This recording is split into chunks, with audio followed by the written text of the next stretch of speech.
الحمدللہ ہم باسعادت ہیں کہ اللہ تعالیٰ کے سعید بندے، سعادت مند بندے حضرت سیدنا پیر مہر علی شاہ صاحب رحمۃ اللہ علیہ کے ذکر خیر کے لیے جمع ہوئے ہیں۔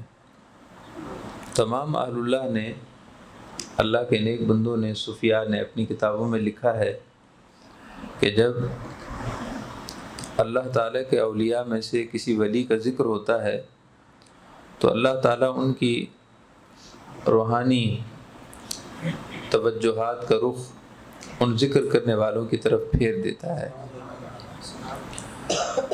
تو الحمدللہ ہم اس یقین و یقین کے ساتھ جمع ہیں کہ اللہ تعالیٰ کے جس نیک بندے کا ہم ذکر کر رہے ہیں اور ان کے ذکر خیر کی محفل میں جمع ہیں، انشاءاللہ تعالیٰ اللہ تعالیٰ ان کی روحانی توجہات سے، ان کے باطنی فیوضات سے اور ان کے فیض سے اللہ تعالیٰ ہم سب کو فیض یاب فرمائے گا۔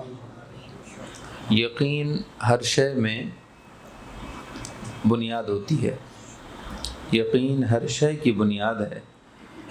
یقین نہ ہو تو کچھ بھی نہیں ہوتا، اور یقین ہو تو نہ ہونے والی چیز بھی ہو جاتی ہے۔ جس ڈاکٹر پر، معالج پر ہمیں یقین ہو، حالانکہ وہ عام تجربے کے حوالے سے اتنا اچھا نہ ہو، اتنا تجربہ کار نہ ہو، اس کی دوا اور میڈیسن اس قدر مستند نہ ہو، یقین ہو اگر اس کے معالج ہونے پر، تو اللہ تعالیٰ ہمارے اس یقین کی وجہ سے اس عام معالج سے بھی ہمارے لیے شفا کے اسباب مہیا فرما دیتا ہے۔ اور اگر یقین نہ ہو تو بڑا مستند ڈاکٹر ہو اور اس کی فیس بھی اچھی خاصی بھاری ہو، بہت تجربہ کار ہو، لیکن اس کے باوجود شفا نہیں ہوتی۔ یہ عام روزمرہ کے معمولات اور حالات ہیں کہ دوستوں کے کہنے پر اگر ہم کسی ڈاکٹر سے علاج کراتے ہیں، صحت نہیں ہوتی، اس کی وجہ یہ ہوتی ہے کہ ہمیں یقین نہیں ہوتا۔ تو یقین اور یقین اس کا تعلق براہ راست اللہ تعالیٰ کی قدرت سے ہے۔ یقین کا تعلق اللہ کی قدرت سے ہے۔ جہاں یقین ہوتا ہے وہاں اللہ کی قدرت کار فرما ہو جاتی ہے۔ تو الحمدللہ ہمارا ایمان، یقین اور عقیدہ ہے کہ اللہ کے نیک بندوں کا ذکر سعادت مند بنا دیتا ہے اور بندہ خوش نصیب ہو جاتا ہے۔ سید پیر مہر علی شاہ صاحب رحمۃ اللہ تعالی علیہ کی ولادت یکم رمضان المبارک 1275 ہجری میں ہے۔ 1275 ہجری یکم رمضان المبارک پیر کا دن۔ سنہ عیسوی کے حوالے سے 1859 عیسوی میں آپ پیدا ہوئے، اور آپ کے علم میں ہے کہ یہ وہ تاریخ ہے کہ جب کہ مغلیہ شہنشاہی کا دور ختم ہو چکا تھا اور اس پورے علاقے میں پاکستان، ہندوستان، بر صغیر پاک و ہند کہلاتا ہے، اس پر مکمل طور پر انگریز کی حکومت ہو چکی تھی۔ اور جو لوگ تاریخ سے واقف ہیں وہ بھی جانتے ہیں کہ انگریزوں نے اہل اسلام کو دبانے کے لیے کتنے ظلم ڈھائے۔ کئی ایک مسلمان زعماء علماء شہید کر دیے گئے تھے اور کچھ قید و بند کی صحبتیں برداشت کر رہے تھے۔ چنانچہ کالا پانی کا نام سنا ہے، یہ ایک جگہ کا نام تھا جو انگریزوں کے ہاں جس کو وہ مجرم سمجھتے تھے اس کو وہاں بھیج دیا کرتے تھے۔ وہاں کی فضا انتہائی ناخوشگوار تھی اور اچھے بھلے لوگ بھی جا کر بیمار ہو جاتے تھے۔ تو کئی ہمارے بڑے بڑے اکابر علماء کو وہاں قید و بند کی صحبتیں برداشت کرنا پڑی، اور کئی ایک علماء ایسے بھی تھے جو بر صغیر پاک و ہند سے ہجرت کر گئے تھے۔ حرمین شریفین میں کئی بڑے بڑے بر صغیر پاک و ہند کے علماء تھے۔ اس کی وجہ یہی تھی کہ اس موقع پر وہ یہاں سے ہجرت کر کے چلے گئے تھے۔ سید پیر مہر علی شاہ صاحب رحمۃ اللہ علیہ کا زمانہ ولادت اس وقت کا ہے جب کہ مسلمان ہر طرح سے قسم پرسی کے عالم میں تھے، پریشانی کا شکار تھے۔ اللہ رب العزت نے ہمیشہ اہل اسلام پر کرم فرمایا ہے جب کبھی کوئی پریشانی ہوئی خاص طور پر دین کے حوالے سے، تو اللہ تعالیٰ نے اپنی مدد اور نصرت اپنے نیک بندوں کے ذریعے فرمائی ہے، اور اس کا ذکر حدیث میں آتا ہے۔ مشہور معروف حدیث ہے، حضرت سیدنا ابو ہریرہ رضی اللہ تعالیٰ عنہ سے حدیث پاک روایت ہے۔ حدیث پاک کو غور سے سنیے اور پھر اس کی تھوڑی بہت تفصیل بھی آپ غور سے سماعت فرمائیں، تاکہ ہمیں اپنے دین کی اہمیت کا اندازہ ہو۔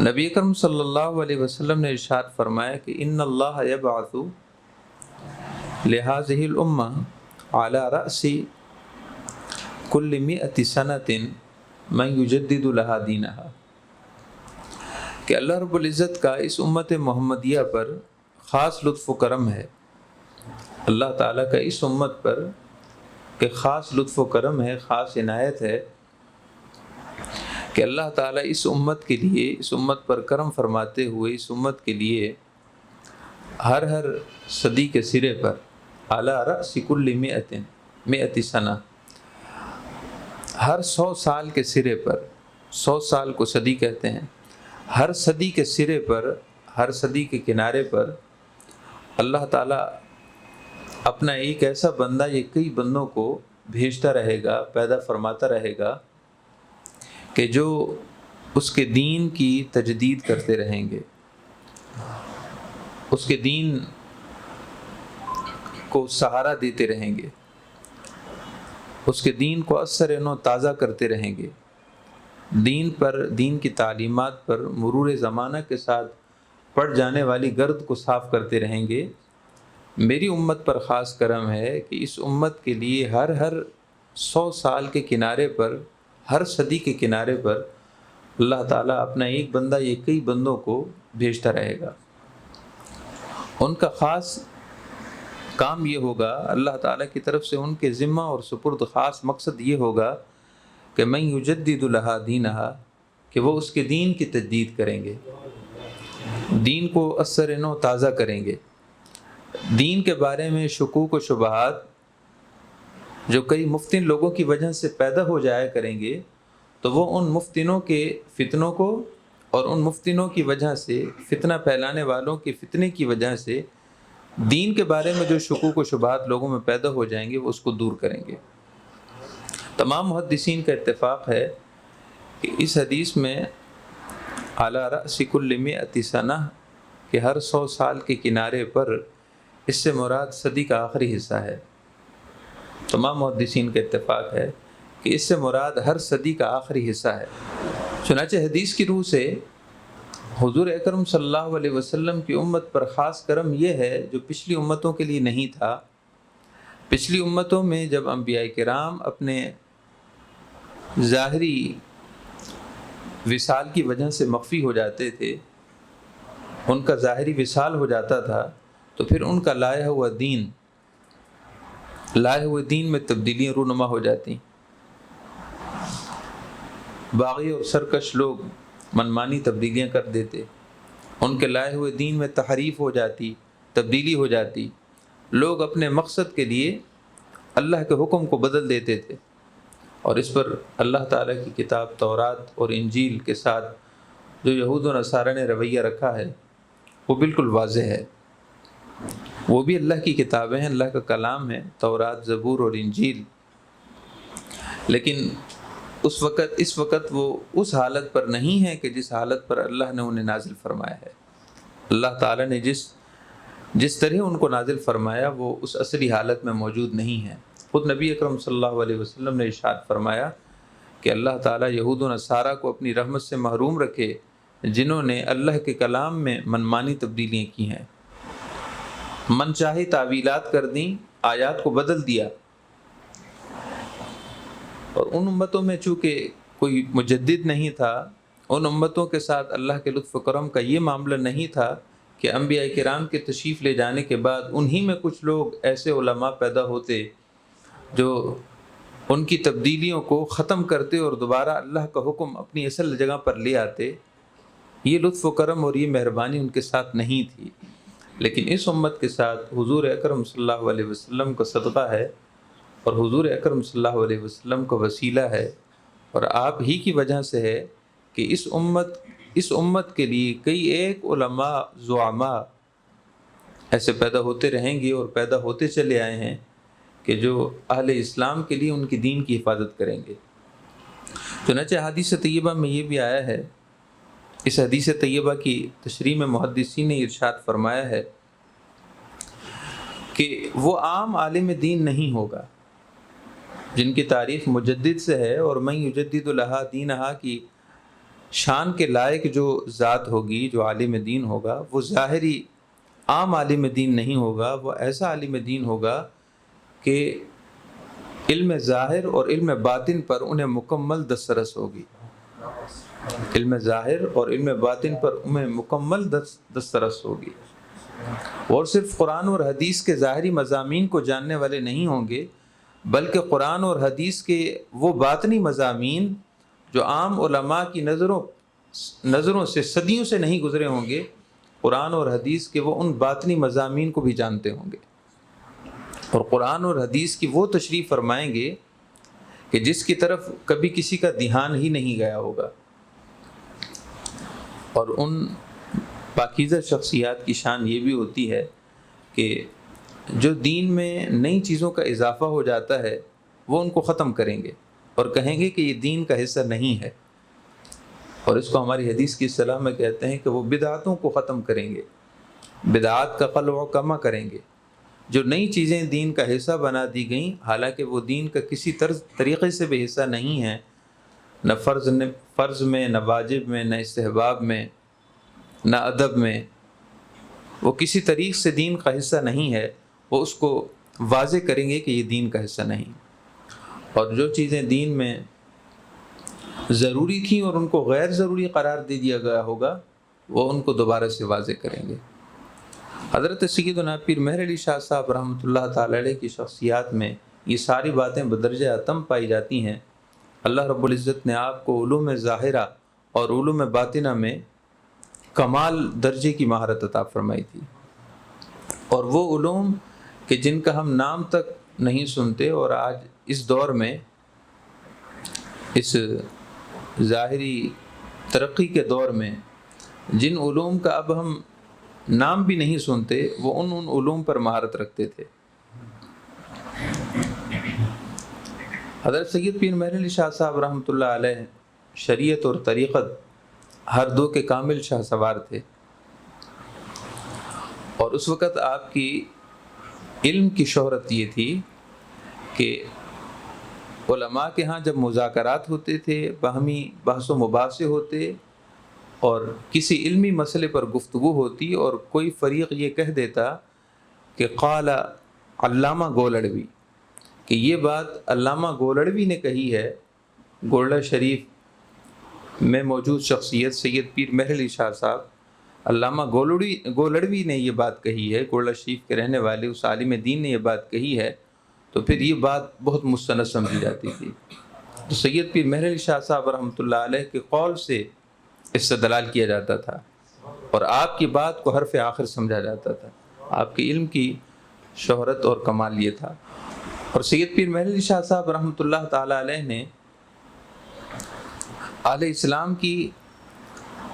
اسلام کے عقائد کی بھی حفاظت فرمائی، بطور خاص مرزائیت، قادیانیت، جو اس وقت اپنے کمال پر تھی، اور بظاہر انہوں نے اسلام کا لبادہ اڑا ہوا تھا، اور قادیانیت کا جو اہم مرکز تھا مرزا غلام احمد قادیانی، وہ بطور اسلام کے لیے ایک مبید معاون اور اسلام کے لیے ایک خیر خواہ کی صورت میں ظاہر ہو چکا تھا۔ لوگوں کے لیے پہچاننا، عام اہل اسلام کے لیے پہچاننا مشکل ہو گیا تھا کہ یہ مسلمانوں کا خیر خواہ نہیں بلکہ سراسر فتنہ ہے، سر سے لے کر پاؤں تک یہ فتنہ ہے، کسی کو اس بات کا اندازہ نہیں تھا۔ سید پیر مہر علی شاہ صاحب رحمۃ اللہ علیہ کی خاص طور پر آپ کے وجود مبارک کی برکات تھیں، آپ کی علم کی برکات تھیں، آپ کی روحانیت کی برکات تھیں کہ اللہ تعالیٰ نے اس فتنے سے خاص طور پر بر صغیر پاک و ہند کے مسلمانوں کو محفوظ فرما دیا۔ اس کا ذکر حضرت حاجی امداد اللہ مہاجر مکی رحمۃ اللہ علیہ کے ملفوظات سے معلوم ہوتا ہے۔ واضح رہے کہ حضرت حاجی امداد اللہ مہاجر مکی رحمۃ اللہ علیہ سلسلہ چشتیہ صابریہ کے مشہور و معروف صاحب کشف بزرگ ہو گزرے ہیں، صاحب کشف بزرگ ہو گزرے ہیں سلسلہ چشتیہ صابریہ کے۔ اور جب یہاں انگریز نے مسلمانوں پر ظلم و ستم ڈھانا شروع کیے تھے تو اس سے قبل ہی حاجی امداد اللہ مہاجر مکی رحمۃ اللہ علیہ اپنے مریدین اور خلفاء، کئی مریدین اور خلفاء سمیت حرمین شریفین منتقل ہو چکے تھے۔ سید پیر محمد شاہ صاحب رحمۃ اللہ علیہ جب حج کے موقع پر وہاں پہنچے تھے تو حضرت حاجی امداد اللہ مہاجر مکی رحمۃ اللہ علیہ سے ملاقات ہوئی تو آپ نے اپنا یہ خیال ظاہر کیا، سید پیر مہر علی شاہ صاحب رحمۃ اللہ علیہ نے اپنا خیال ظاہر کیا کہ میں چاہتا ہوں کہ یہیں مستقل اقامت اختیار کر لوں، مستقل یہیں رہ جاؤں حرم شریف میں۔ تو حاجی امداد اللہ مہاجر مکی رحمۃ اللہ علیہ نے اپنے کشف، اپنے ولایت کے کشف سے مشاہدہ کر لیا اور آپ نے فرمایا کہ ہرگز نہیں، آپ نے فرمایا شاہ صاحب ہرگز نہیں، آپ دوبارہ ہندوستان جائیں، کیونکہ ان قریب وہاں کے مسلمانوں میں ایک ایسا فتنہ رونما ہونے والا ہے، وہاں کے مسلمان ان قریب ایک ایسے فتنے سے دوچار ہونے والے ہیں کہ اس فتنے سے مسلمانوں کی حفاظت اللہ رب العزت کے ہاں اللہ تعالیٰ نے آپ کے ساتھ مخصوص فرما دی ہے۔ اس فتنے کا سدباب اللہ تعالیٰ نے آپ کی ذات کے ساتھ مختص کر دیا ہے۔ ابھی کشف تھا، ولی کا کشف تھا، حالانکہ بات آئندہ ہونے والی تھی، لیکن حاجی امداد اللہ مہاجر مکی رحمۃ اللہ علیہ نے اپنے کشف سے اس بات کو پہلے ہی مشاہدہ کر لیا اور پھر یہ بھی جان لیا کہ اس فتنے کا سدباب کس سے متعلق ہے، وہ فتنہ کیسے ختم ہوگا، انہوں نے اپنے کشف سے یہ بھی جان لیا اور سید پیر محر علی شاہ صاحب رحمۃ اللہ علیہ کو آگاہ کیا۔ سید پیر محر علی شاہ صاحب رحمۃ اللہ تعالیٰ علیہ ابھی بچپن ہی میں تھے کہ آپ کی ولایت، آپ کی کامل ولایت کا چرچا آپ کے خاندان میں پہلے سے ہوتا چلا آ رہا تھا، آپ کی ولادت سے قبل ہی۔ واضح رہے کہ سید پیر محر علی شاہ صاحب رحمۃ اللہ علیہ سید ہیں، آپ کا خاندان سادات کا ہے، 36 وارثوں سے آپ کا نسب مبارک سیدنا امام حسن سے جا ملتا ہے، 36 وارثوں سے آپ کا نسب اطہر سیدنا امام حسن سے جا ملتا ہے۔ والدہ اور والد دونوں طرف سے آپ سید ہیں، وہ سید جو والد اور والدہ دونوں کی طرف سے سید ہو اس کو نجیب الطرفین سید کہا جاتا ہے۔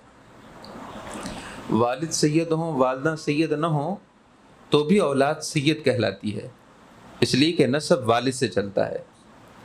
اور وہ سادات جو نجیب الطرفین ہوں، والد والدہ دونوں کی طرف سے سید ہوں، تو ان کو دوہری سیادت کا شرف حاصل ہوتا ہے، وہ دوہری سیادت کے شرف کے مالک ہیں۔ اگرچہ والد کی طرف سے سید بھی سید ہے، ایسا نہیں کہ وہ کم سید ہے اور نجیب الطرفین زیادہ سید ہیں، ہاں جو نجیب الطرفین ہو اس کے لیے دوہری سیادت ہے، اس کے لیے سیادت کی دوہری برکتیں ہیں۔ تو سیدنا پیر محر علی شاہ صاحب رحمۃ اللہ علیہ نجیب الطرفین سید ہیں، والدین اور آبا کی طرف سے آپ قادری ہیں۔ سید پیر محر علی شاہ صاحب رحمۃ اللہ علیہ اپنے آبا و اجداد اور نسب میں آپ سلسلہ قادریہ سے تعلق رکھتے ہیں، آپ قادری بزرگ ہیں۔ چنانچہ آپ کے والد محترم کے ماموں، آپ کے والد محترم کے ماموں حضرت پیر سید فضل الدین شاہ صاحب رحمۃ اللہ علیہ قادریہ سلسلے میں آپ کے مرشد ہیں، لیکن آپ کی جو زیادہ شہرت ہے وہ سلسلہ چشتیہ میں ہے، کیونکہ حضور سیدی خواجہ شمس الدین سیالوی رحمۃ اللہ علیہ سیال شریف کے بڑے بزرگ، آپ ان سے بیعت ہوئے۔ تو ابھی آپ کی چھوٹی عمر تھی، 4 سال کی آپ کی عمر تھی کہ آپ عربی زبان کا پہلا قاعدہ، عربی گرامر کا پہلا قاعدہ وہ آپ پڑھنے جاتے تھے۔ تو ایک روز دوپہر کڑکتی دھوپ کا وقت تھا، آپ سپارہ پڑھنے جا رہے تھے یا پڑھ کر واپس آ رہے تھے کہ وہیں آپ کو نیند آ گئی، بیٹھ گئے وہیں نیند آ گئی، سپارہ آپ کے ہاتھ میں تھا اور وہیں نیند آ گئی۔ ابھی عمر مبارک 4 سال کو نہیں پہنچی تھی۔ اب آپ اندازہ کیجئے کہ عمر کتنی کم ہے، ہمارے ہاں بچوں کے لیے دینی تعلیم و تربیت کو ثانوی حیثیت دی جاتی ہے، اور جبکہ اس کے مقابلے میں دنیاوی تعلیم کو اولی حیثیت دی جاتی ہے۔ یہ بڑا فرق ہے اس دور اور اس دور کا۔ دینی تعلیم کو، قرآن کی تعلیم کو ہم ثانوی حیثیت دیتے ہیں کہ ہو گیا تو ٹھیک ہے، نہ ہوا تو کوئی بات نہیں، جبکہ دنیاوی تعلیم کو ہم اولی حیثیت دیتے ہیں۔ اور اس کے امتیازات آپ محسوس کر سکتے ہیں کہ ثانوی حیثیت کیوں ہے اور اولی حیثیت کیسے ہے۔ یہ فرق بڑی اچھی طریقے سے سمجھا جا سکتا ہے۔ مثلا ہم ہر بار ہر مہینے اور ہر چند مہینوں بعد اپنے بچوں سے بھی پوچھتے ہیں بیٹا تعلیم کیسی چل رہی ہے، آپ کو کوئی پرابلم تو نہیں ہے، پریشانی تو نہیں ہے۔ پھر پیرنٹس جا کر اسکول میں بھی معلومات حاصل کرتے ہیں کہ بچہ کیسا ہے۔ بڑی فکر ہوتی ہے، بڑی فکر ہوتی ہے اس تعلیم کی۔ یہی وجہ ہے کہ بار بار پوچھتے ہیں۔ اور یہاں دینی تعلیم کا حال یہ ہے کہ کچھ پوچھتے ہی نہیں ہیں، استاد نے کیا پڑھایا ہے، سبق کہاں تک ہوا ہے، سپارہ ختم ہوا ہے نہیں ہوا، تلفظ کیسے ہیں۔ سب سے اہم بات تو یہ ہے کہ بچے نے سپارہ پڑھ لیا ہے، لیکن یہ فکر نہیں ہوتی کہ بچے کے تلفظ کیسے ہیں۔ ایک رسمی طریقہ ہے جو چل رہا ہے، تعلیم میں خالصیت اور کوالٹی نہیں ہے۔ سپارہ پڑھ لیا، قرآن شریف پڑھ لیا، ناظرہ ایک بار پڑھ لیا، 3 بار پڑھ لیا، ہم خوش ہوتے ہیں آپ پڑھ لیا ہے، لیکن کیسے پڑھا ہے؟ ایک قرآن پاک کی آیت سن لی جائے تو لب و لہجہ اور حروف ہجا میں لب و لہجہ اس قدر مجہول ہوتا ہے کہ ہم کبھی بھی نہیں کہہ سکتے کہ بچہ پڑھا ہوا ہے۔ اور وہی بچہ اگر نماز کچھ پڑھ لے یا حدیث کی کوئی اور عبارت عربی زبان میں، اوراد و وظائف کوئی پڑھ لے، پنج سورت کی کوئی چیز پڑھ لے، اس کو پڑھنا نہیں آتی۔ حالانکہ قاعدہ پڑھنے کا مطلب یہ ہے کہ اس کو اسپیلنگ آ جانی چاہیے تھی، اس کو ہجو آ جانی چاہیے تھی۔ قاعدہ پڑھنے کے باوجود بچے کو ہجو نہیں آتی، وہ ہجا میں کمزور ہوتا ہے، لفظ جوڑ کر وہ آیت نہیں پڑھ سکتا۔ اس کا مطلب یہ ہے کہ اس نے قاعدہ پڑھا ہی نہیں۔ تو بس میں ایک بنیادی بات آپ کے ذہن میں ڈالنا چاہتا تھا کہ قرآن پاک کی تعلیم وہ قاعدے سے ہے، سپارے سے ہے۔ جب قاعدہ صحیح طور پر بچہ پڑھا ہوا ہوگا، لب و لہجہ ٹھیک ہوگا، الفاظ کی ادائیگی درست ہوگی، اور حروف اپنے مخارج سے ادا ہوں گے، قاف اور کاف میں فرق ہوگا، ایسے ہی دیگر حروف جن کے مخارج قریب ہیں ان میں فرق ہوگا، تو ہم کہیں گے بچہ پڑھا ہوا ہے۔ لہذا اس چیز کی طرف توجہ دیں۔ بچے پڑھ جاتے ہیں، جوان ہو جاتے ہیں، بالغ ہو جاتے ہیں، لیکن اس کے باوجود انہیں قرآن شریف پڑھنا نہیں آتا، تو کمزوری کس بات کی ہے؟ کمزوری اس بات کی ہے کہ ہم نے دینی تعلیم کو ماں باپ نے ثانوی حیثیت دی تھی۔ اسکول کی تعلیم میں وہ ماسٹر ہے، لیکن دینی تعلیم میں اسے کچھ بھی نہیں آتا۔ یہی وجہ ہے کہ جب بچہ بڑا ہو جائے تو اس کو شرمساری ہوتی ہے، دعاؤں کے تلفظ ٹھیک نہیں آتے ہوتے۔ سید پیر مہر علی شاہ صاحب رحمۃ اللہ علیہ کی عمر مبارک ابھی 4 سال کو نہیں پہنچی تھی کہ آپ عربی زبان، عربی گرامر کا قاعدہ پڑھنے جاتے تھے، عربی گرامر کا قاعدہ پڑھنے جاتے تھے، اور دھوپ میں وہیں نیند آ گئی اور وہیں پہ زمین پہ آ گئے۔ آپ کے والد صاحب کے ماموں، آپ کے پیر و مرشد سلسلہ قادریہ کے پیر سید فضل الدین شاہ صاحب، نماز ظہر کی ادائیگی، نماز ظہر کی تیاری کے سلسلے میں آپ باہر نکلے تو آپ نے دیکھا کہ سید پیر مہر علی شاہ صاحب رحمۃ اللہ علیہ جھاڑیوں میں قاعدہ لیے کڑکتی دھوپ میں سو رہے ہیں۔ آپ نے فوراً سے اٹھایا، ان کو اپنے سینے سے لگایا، پیار کیا، اور خادم کو بلوا کر کہا کہ انہیں گھر چھوڑ کر آؤ، یہ ابھی معصوم ہے، اسے معلوم نہیں کہ اس کی کیا شان ہونے والی ہے۔ آپ نے فرمایا ابھی یہ معصوم ہے، چھوٹا ہے، اس کو خبر نہیں کہ ان قریب اس کی کیا شان ہونے والی ہے۔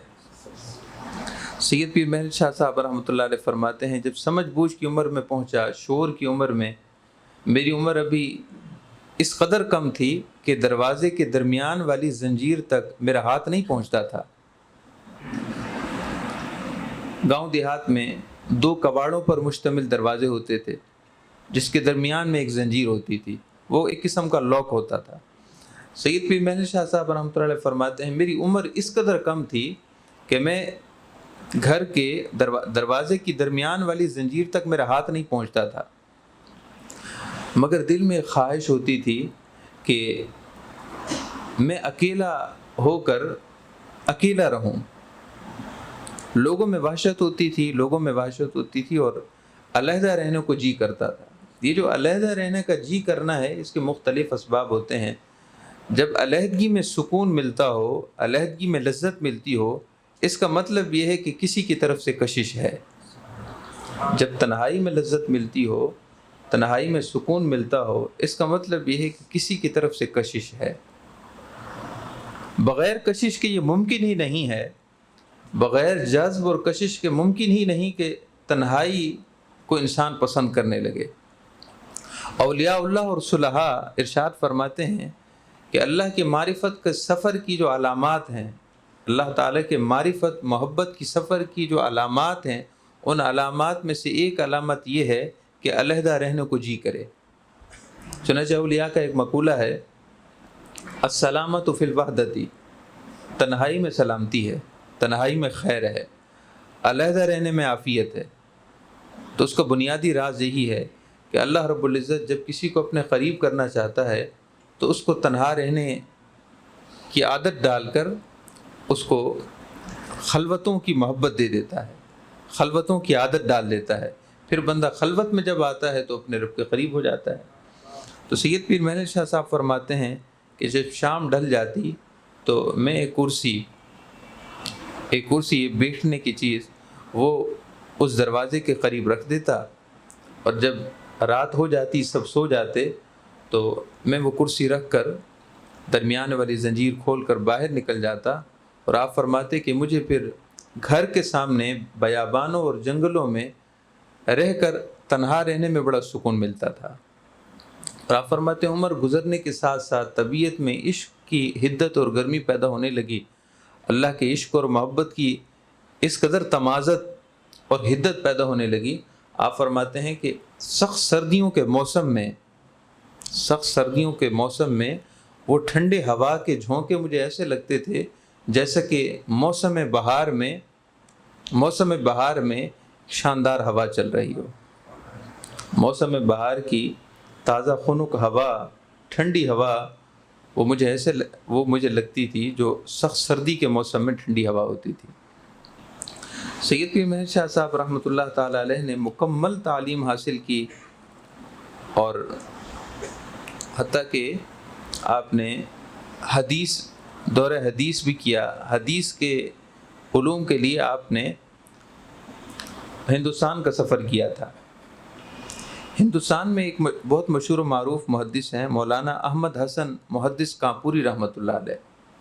یہ وہ شخصیات ہیں جو ہر دو مکتبہ فکر، سنی مکتبہ فکر اور دیوبند مکتبہ فکر کے اگر ہم پیچھے چلے جائیں تو ان سب کے ہر دو مکتبہ فکر کے محدثین علماء تقریباً ایک ہی ہیں۔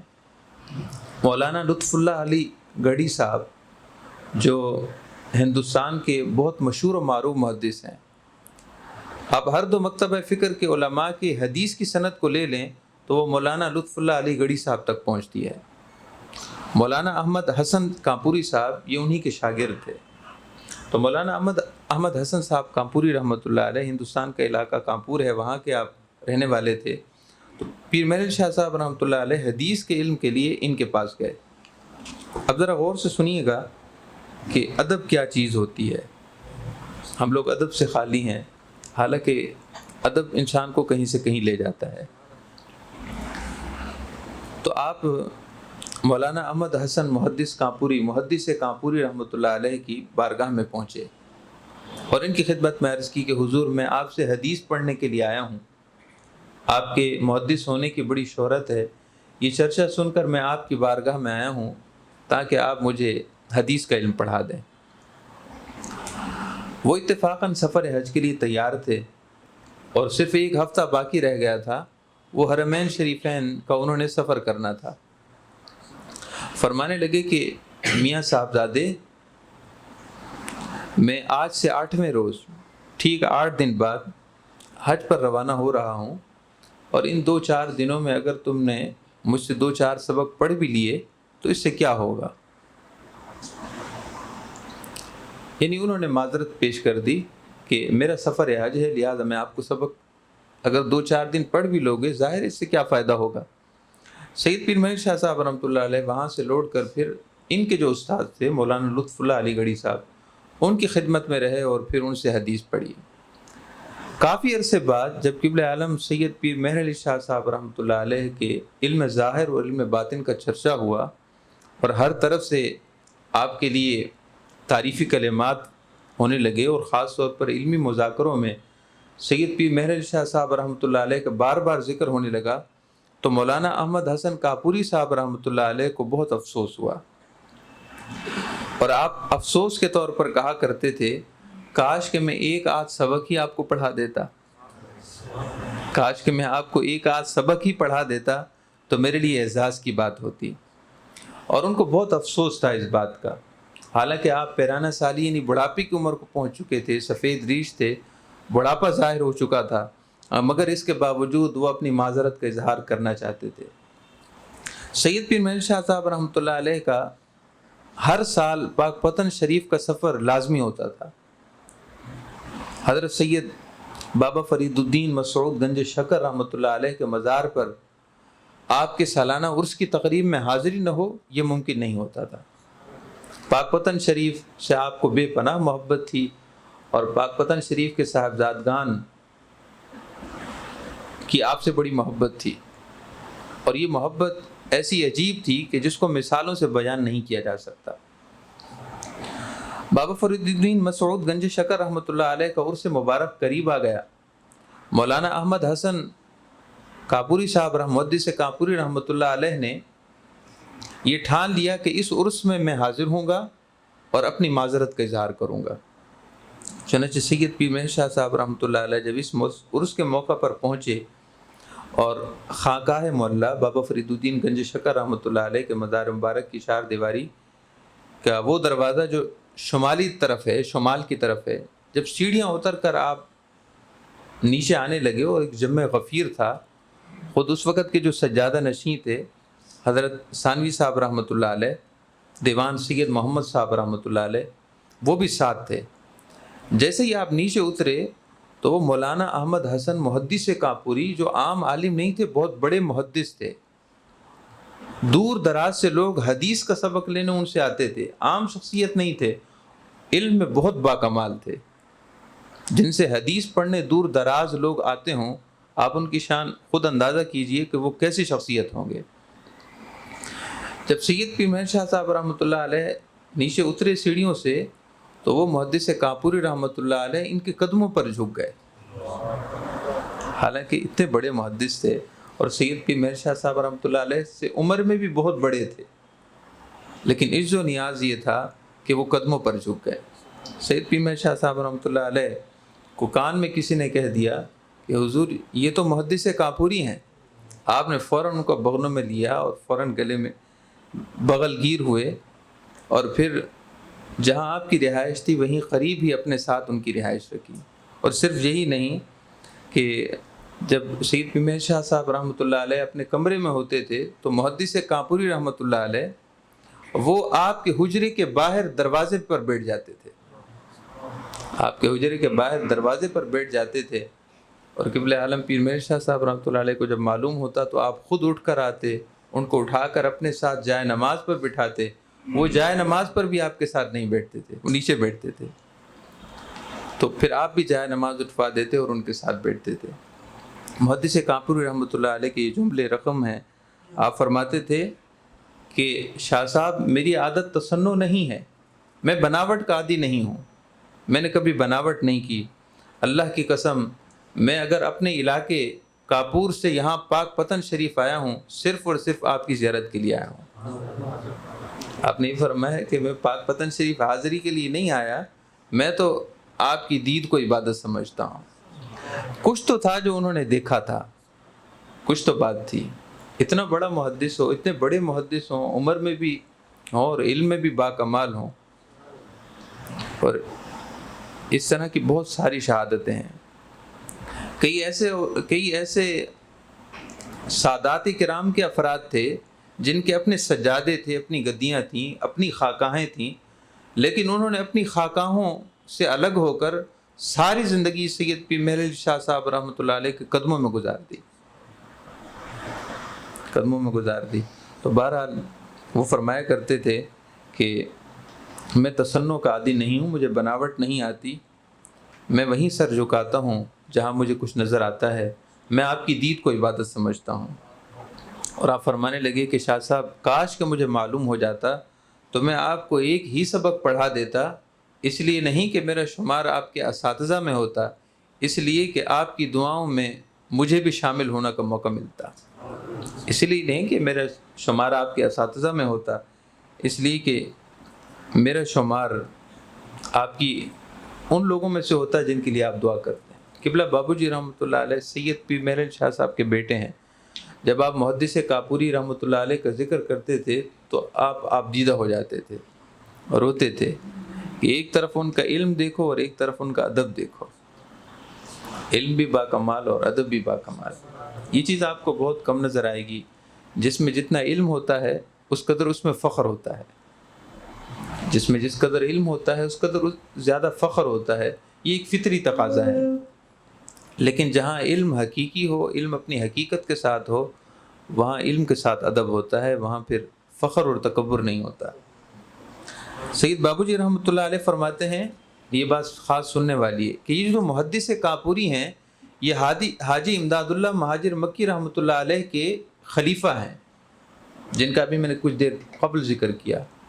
حاجی امداد اللہ مہاجر مکی رحمۃ اللہ علیہ سلسلہ چشتیہ صابریہ کے معروف بزرگ ہیں. یہ ان کے خلیفہ ہیں، ان کے مرید ہیں.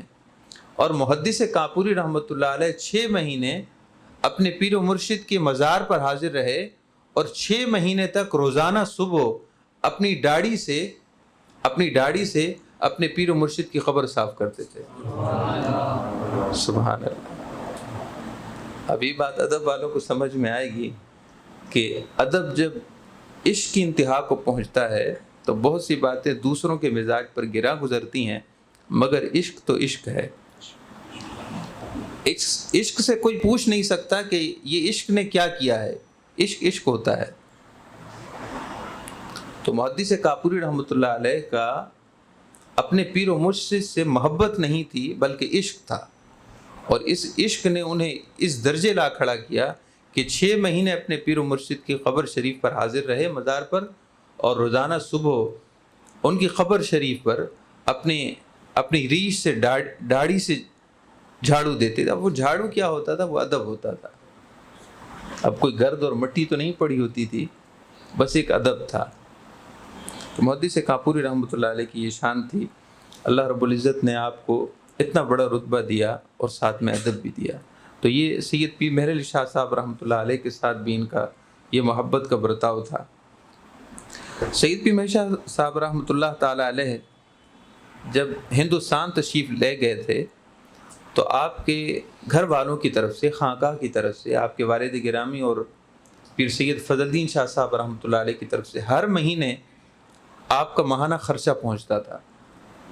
ظاہر ہے آپ کے آباء و اجداد تنگ دست اور یہ غریب نہیں تھے. اللہ رب العزت نے دینی اعتبار سے بھی اور دنیاوی اعتبار سے بھی مال و دولت سے نوازا تھا. تو ماہانہ آپ کا خرچ پہنچا کرتا تھا، ماہانہ وظیفہ، اور وہ اس وقت کے حساب سے 60 روپے ہوتے تھے. 60 روپے بڑی رقم ہے اس وقت کے حساب سے. تو 60 روپے ماہوار مہینہ وظیفہ آپ کو جب پہنچتا تھا، وہ پہنچتے ہی سید پیر مہر علی شاہ صاحب رحمۃ اللہ علیہ اس میں سے آدھا بھی نہیں رکھتے تھے، چوتھا بھی نہیں رکھتے تھے. وہ سارا کا سارا اس وقت موجود طلباء پر خرچ کر دیتے تھے، سب خیرات کر دیتے تھے. اور اکثر آپ فاقے سے رہتے، روزے سے رہتے. اکثر فاقے سے رہتے، روزے سے رہتے. ایک طرف علم بھی پڑھتے تھے اور دوسری طرف رات کو عبادت بھی ہوتی تھی. چنانچہ قریب ہی ایک مسجد تھی، وہاں مشہور تھا کہ یہاں جنات رہتے ہیں. وہاں نماز پنجگانہ بھی ادا نہیں ہوتی تھی. شام کے بعد کوئی ادھر کو رخ بھی نہیں کرتا تھا. سید پیر مہر شاہ صاحب رحمۃ اللہ علیہ فرماتے ہیں کہ میں اپنے اوراد و وظائف اور عبادت کے لیے اسی مسجد میں جا کر عبادت کیا کرتا تھا. اور کچھ اوراد و وظائف بالجہر یعنی آواز سے پڑھنا ہوتے تھے تو میں نہیں چاہتا تھا کہ میری وجہ سے کسی کو تکلیف ہو۔ سید پیر مہر علی شاہ صاحب رحمۃ اللہ تعالیٰ علیہ کی آخری بات آپ کے بارے میں سن لیں کہ اللہ رب العزت نے آپ کو جذب اور استغراق کی جس شان سے نوازا تھا وہ آپ کی شان ولایت پر شاہد ہے۔ استغراق عام طور پر اولیاء کاملین جب اللہ تعالیٰ کی محبت میں واصل ہو جاتے ہیں، اللہ کی محبت میں انتہا کو پہنچتے ہیں اور سوائے اللہ کے خیال اور اللہ کی بارگاہ میں توجہ کے ہر شے سے بے خبر ہو جاتے ہیں، تو اس کیفیت خاص کیفیت کو عالم استغراق کہتے ہیں۔ یہ بھی جو کچھ میں نے بیان کیا آپ کی آسانی کے لیے اور اپنی علم استعداد کے مطابق بیان کیا، ورنہ استغراق کی شان اس سے جدا ہے۔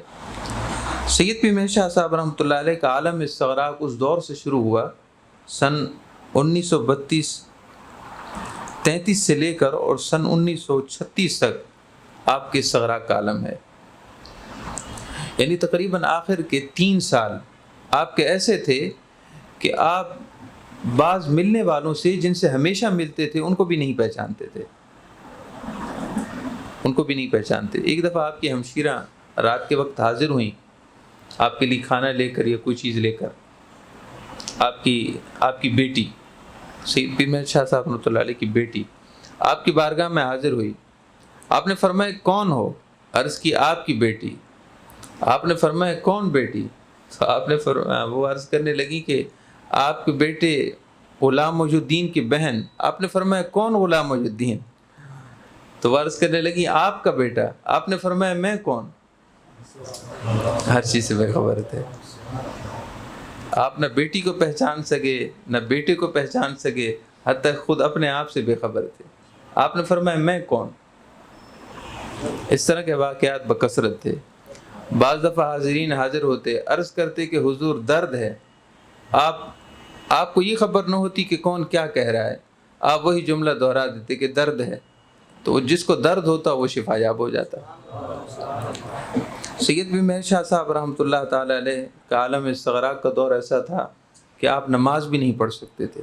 ظاہر ہے جب بندہ اپنے آپ سے بے خبر ہوگا تو اس کی کیا قیام اور کیا رکوع اور کیا سجود، اپنے آپ سے بندہ باخبر ہو تو نماز پڑھے، جو اپنا آپ ہی سے بے خبر ہو کیا نماز پڑھے۔ ایسے کئی اولیاء اللہ گزرے ہیں جب وہ عالم استغراق کی کیفیت کو پہنچتے تھے تو کئی نمازوں کا وقت گزر جاتا تھا، مگر عالم استغراق سے عالم صحف کی طرف عود نہیں کرتے تھے کہ ان کو خبر نہیں ہوتی تھی۔ خواجہ معین الدین چشتی اجمیری رحمۃ اللہ تعالیٰ علیہ جب عالم استغراق کو پہنچے تو آپ نے اپنے خلیفہ سے فرمایا کہ اے میرے خلیفہ، جب نماز کا وقت آیا کرے تو میرے کان میں آ کر کہہ دیا کرو کہ حضور اللہ کی بارگاہ میں حاضر ہونے کا وقت، نماز کی ادائیگی کا وقت آ چکا ہے۔ آپ فرماتے میرے سامنے نہ آیا کرو، میرے دائیں یا بائیں پیچھے سے آ کر بتا دیا کرو۔ تو جب نماز کا وقت آتا تو آپ ایک لمبی آہ بھرتے اور فرماتے کہ کہاں سے کہاں آ گیا ہوں۔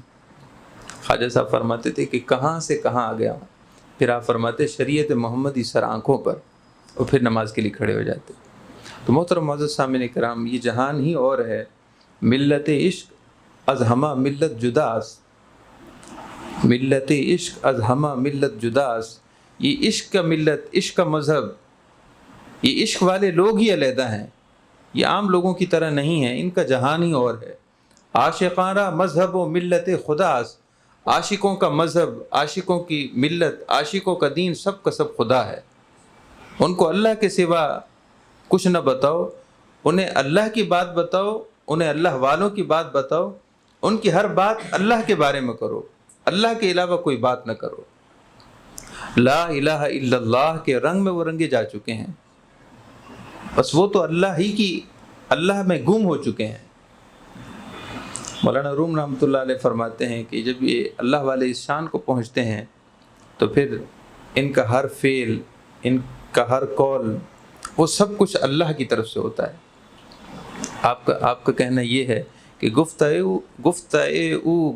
اللہ بود گرچہ از حلقوم عبداللہ بود، گفتہ اللہ بود، ان کا کہنا وہ اللہ کی قدرت ہوتا ہے، اگرچہ اللہ کے ایک بندے کی زبان سے بات نکلی ہوتی ہے مگر وہ اللہ کی قدرت اس میں شامل حال ہوتی ہے۔ سید پیر مہر شاہ صاحب رحمۃ اللہ علیہ جب نماز بھی نہ پڑھ سکتے تھے، اپنے حال سے کئی وقت بے خبر رہتے تھے، تو آپ نے علماء کو بلایا۔ اب آپ دیکھیے کہ شریعت کیا چیز ہے۔ اولیاء اللہ وصال کے درجوں پر ہیں، اللہ تعالیٰ کے انوار کا مشاہدہ کر رہے ہیں، لیکن اس کے باوجود شریعت پر عمل کرنے کے لیے اس قدر تڑپتے ہیں۔ آپ نے علماء کو بلایا اور فرمایا کہ میرے بارے میں کیا حکم ہے؟ مجھ سے نماز نہیں پڑھی جاتی، میری توجہ نماز کی طرف نہیں جاتی۔ تو کئی علماء حاضر تھے، مولانا غازی رحمۃ اللہ تعالی علیہ جو 50 سال آپ کی خدمت میں رہے، اور اللہ رب العزت نے آپ کو بہت علم عطا کیا۔ آپ کے علم کے بارے میں خود پیر مہر علی شاہ صاحب فرماتے تھے کہ یہ عالم ہیں مولانا غازی صاحب، تو وہ بھی آپ کی خدمت میں حاضر تھے۔ آپ نے فرمایا میری نماز کے بارے میں بتاؤ۔ تو تمام علماء تھوڑی دیر بیٹھے رہے اور پھر رو کر چلے گئے۔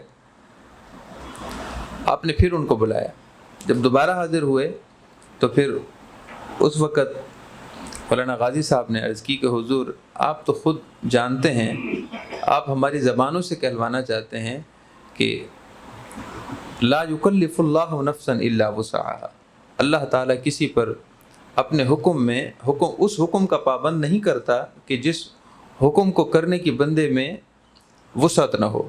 اللہ تعالیٰ بندے کی وسعت اور طاقت کے مطابق اس پر حکم ڈالتا ہے، چنانچہ آپ اس کی وسعت ہی نہیں رکھتے کہ نماز کی طرف خیال کریں۔ جب آپ نے یہ فرمایا تو پیر مہر شاہ صاحب رحمۃ اللہ نے جواب دیا کہ اللہ آپ کو جزا دے۔ بس اس کے بعد آپ کو سکون ملا کہ اللہ تعالیٰ کے نیک بندے صالحین وہ شریعت مطہرہ کو ہمیشہ شامل حال رکھتے تھے۔ محترم معزز سامعین کرام، اس کے علاوہ بھی سید پیر مہر علی شاہ صاحب رحمۃ اللہ تعالی کئی ایک باتیں ہیں جو قابل ذکر ہیں، مگر وقت کے اختصار کی وجہ سے اور محدود وقت کی وجہ سے کئی باتیں بیان نہیں کی جا سکتی۔ سید پیر مہر شاہ صاحب رحمۃ اللہ علیہ واقعی اللہ کے عاشق تھے، اللہ کے پیارے حبیب صلی اللہ علیہ وسلم کے عاشق تھے۔ آپ کی محبت عشق میں بدل چکی تھی، اور یہ آپ کا مصرع اس پر دلالت کرتا ہے کہ سبحان اللہ ما اجمل کا ما احسن کا ما اکمل کا۔ جب آپ صلی اللہ علیہ وسلم کی زیارت ہوئی تو اس وقت آپ نے یہ کلمات کہے تھے، پوری نعت ہے، اس کے آخر میں یہ ہے کہ سبحان اللہ کیا بات ہے، آپ کا جمال آپ کس قدر حسین و جمیل ہیں، آپ کس قدر کامل ہیں، آپ کس قدر عظیم ہیں۔ اللہ تعالیٰ نے آپ کو کتنا حسن عطا فرمایا ہے۔ کتھے مہر علی کتھے تیری ثنا، کہاں مہر علی ہے اور کہاں آپ کی ثنا ہے۔ آپ کی تعریف، آپ کی توصیف تو اللہ رب العزت کرتا ہے۔ آپ کی تعریف اور توصیف ثنا تو بہت بڑی رتبے کی حامل ہے کہ اللہ کی سنت ہے۔ گستاخ اکھیں کتھے جاڑیاں، آپ اپنی آنکھوں کو گستاخ کہہ کر فرماتے تھے کہ یہ بے ادب ہیں کہ انہوں نے اگر محبت اور عشق کیا بھی ہے تو اللہ تعالیٰ کے محبوب سے کیا ہے۔ تو آپ اپنے طور پر اپنے آپ کو عاجزی اور تضرع کی وجہ سے فرماتے تھے کہ یہ بھی میری بے ادبی ہے کہ میں نے محبت اور عشق اس ذات سے کی ہے، کہ کہاں میں اور کہاں آپ کی ذات۔ اللہ تعالیٰ ہم سب کو تمام اولیاء اور صلاح بالخصوص سید پیر مہر علی شاہ صاحب رحمۃ اللہ علیہ کی توجہات نصیب فرمائے۔ اللہ تعالیٰ ہم سب کو راہ معرفت کا مسافر بنائے۔ اللہ تعالیٰ ہم سب کو جذب و سلوک عطا فرمائے۔ اللہ تعالیٰ ہمارے دلوں سے دنیا کی محبت نکال کر اپنی محبت نصیب فرمائے۔